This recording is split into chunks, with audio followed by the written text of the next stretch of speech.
Hello friends, welcome to my channel. Friends, आज के video के माध्यम से हम ट्रिक से याद करेंगे प्रमुख राज्यों एवं देशों की सुख उपनाम की नदियाँ। तो फ्रेंड्स, सबसे पहले हम जान लेते हैं कि इन नदियों को सुख उपनाम क्यों दिया गया है। तो फ्रेंड्स, जिन राज्यों या देशों में कोई नदी बाढ़ के समय काफ़ी तबाही लाती है, जिससे वहाँ काफ़ी जान माल की हानि पहुँचती है, तो वहाँ उस नदी को सुख के नाम से जाना जाता है। जैसे बिहार में सुख के रूप में जाना जाता है कोसी नदी को। तो चलिए फ्रेंड्स, अब अपना पॉइंट पे आते हैं। और इधर है प्रमुख राज्य या देश और इधर है सुख उपनाम की नदियाँ। पहला है बिहार की सुख। बिहार की सुख है कोसी नदी। तो फ्रेंड्स, अब हमारी बात आती है कि इसे याद कैसे रखें। तो फ्रेंड्स, किसी चीज़ में लोग हार जाते हैं तो क्या करते हैं, कोसते हैं। हार यानी बिहार और कोसते हैं यानी कोसी नदी। तो इस प्रकार से इसे याद रख सकते हैं। अगला देखते हैं, पश्चिम बंगाल और झारखंड की सुख है दामोदर नदी। फ्रेंड्स, अब हमारी बात आती है इसे कैसे याद रखें। तो फ्रेंड्स, इसे हम दो बार याद रखेंगे। एक बार पश्चिम बंगाल के साथ दामोदर नदी को और एक बार झारखंड के साथ दामोदर नदी को। तो चलिए पहले पश्चिम बंगाल के साथ दामोदर नदी को याद करते हैं।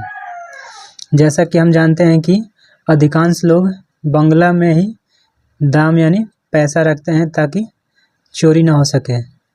बंगला यानी बंगाल यानी पूरा हो जाएगा पश्चिम बंगाल और दाम यानी दामोदर नदी। तो इस प्रकार से इसे याद रख सकते हैं। इसी में अगला देखते हैं, लोगों का पैसा खर्च हो जाता है तो लोग कहते हैं दाम झर गया यानी खर्च हो गया। दाम यानी दामोदर नदी, झर गया यानी झारखंड। तो इस प्रकार से इसे भी याद रख सकते हैं। अगला देखते हैं, राजस्थान की सुख है घग्गर नदी। तो फ्रेंड्स, अब हमारी बात आती है कि इसे कैसे याद रखें। जैसा कि हम जानते हैं कि राजस्थान में पानी की कमी होने के कारण वहाँ के लोग गागर लेकर कहीं पानी भरने जाते हैं ताकि अपनी आवश्यकताओं को पूरा कर सकें। राजस्थान का अर्थ हुआ राजस्थान ही और गागर का अर्थ हुआ घग्गर नदी। तो इस प्रकार से इसे याद रख सकते हैं। अगला देखते हैं, असम की सुख है ब्रह्मपुत्र नदी। तो फ्रेंड्स, अब हमारी बात आती है कि इसे कैसे याद रखें। तो फ्रेंड्स, ब्रह्मा के पुत्र कैसे दिखते हैं, तो असम यानी सुंदर। ब्रह्मा के पुत्र यानी ब्रह्मपुत्र नदी और असम यानी असम। तो इस प्रकार से इसे याद रख सकते हैं। अगला देखते हैं, उड़ीसा की सुख है महानदी। तो फ्रेंड्स, अब हमारी बात आती है कि इसे कैसे याद रखें। तो फ्रेंड्स, जैसा कि हम जानते हैं कि कुछ महान लोग उड़ भी सकते हैं। महान यानी महानदी, उड़ यानी उड़ीसा। तो इस प्रकार से इसे याद रख सकते हैं। अगला देखते हैं, उत्तर प्रदेश की सुख है घाघरा नदी। तो फ्रेंड्स, अब हमारी बात आती है कि इसे कैसे याद रखें। तो फ्रेंड्स, एक माँ अपनी बच्ची से कह रही है घाघरा उतार और दूसरा पहन लो क्योंकि गंदा हो गया है। घाघरा यानी घाघरा नदी और उतार यानी उत्तर प्रदेश। तो इस प्रकार से इसे याद रख सकते हैं।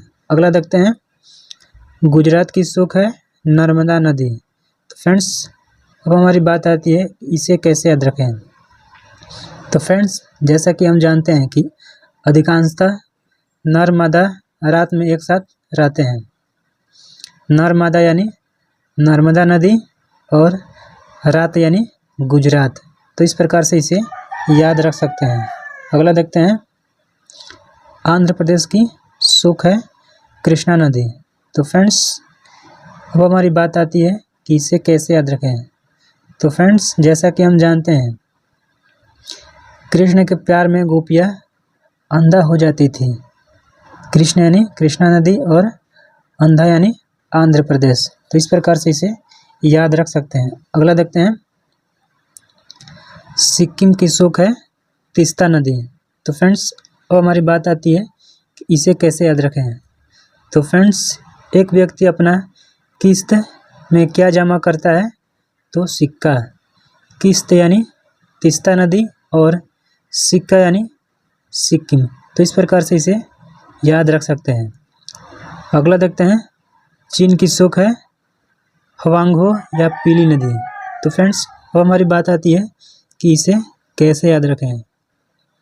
तो फ्रेंड्स, भोजपुरी में एक व्यक्ति दुकानदार से पूछ रहा है कि चीनी हवे हो यानी चीनी बा हो। चीनी यानी चीन, हवे हो यानी हवांगो नदी। तो इस प्रकार से इसे याद रख सकते हैं। अगला देखते हैं, म्यांमार की सुख है इरावदी नदी। तो फ्रेंड्स, अब हमारी बात आती है कि इसे कैसे याद रखें। तो फ्रेंड्स, एक गुस्से वाले व्यक्ति में कैसी इरादा होती है? तो मार करने की। इरादा यानी इरावदी नदी और मार यानी म्यांमार। तो इस प्रकार से इसे याद रख सकते हैं। अगला देखते हैं, कंबोडिया की सुख है मेकांग नदी। तो फ्रेंड्स, अब हमारी बात आती है कि इसे कैसे याद रखें।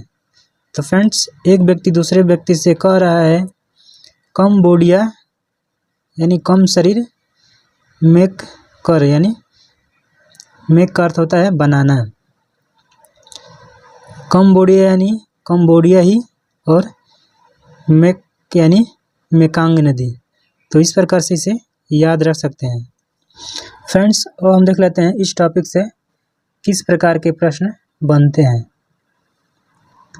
जैसे कि पहला प्रश्न है, बिहार की शोक किस नदी को कहा जाता है?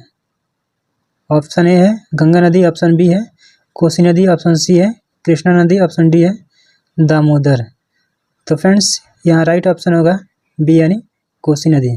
अगला प्रश्न देखते हैं, चीन की शोक किस नदी को कहते हैं? ऑप्शन ए है गंगा नदी, ऑप्शन बी है हवांगहो नदी, ऑप्शन सी है इरावदी नदी, ऑप्शन डी है मेकांग नदी। तो फ्रेंड्स, यहाँ भी राइट ऑप्शन होगा बी यानी हवांगहो नदी। अगर फ्रेंड्स आपको मेरी वीडियो पसंद आई हो तो प्लीज़ इस वीडियो को लाइक करें और अपने दोस्तों के साथ भी शेयर करें ताकि उनका भी हेल्प हो सके। दोस्तों, अब हम मिलेंगे अगली वीडियो में, तब तक के लिए जय हिंद, जय भारत।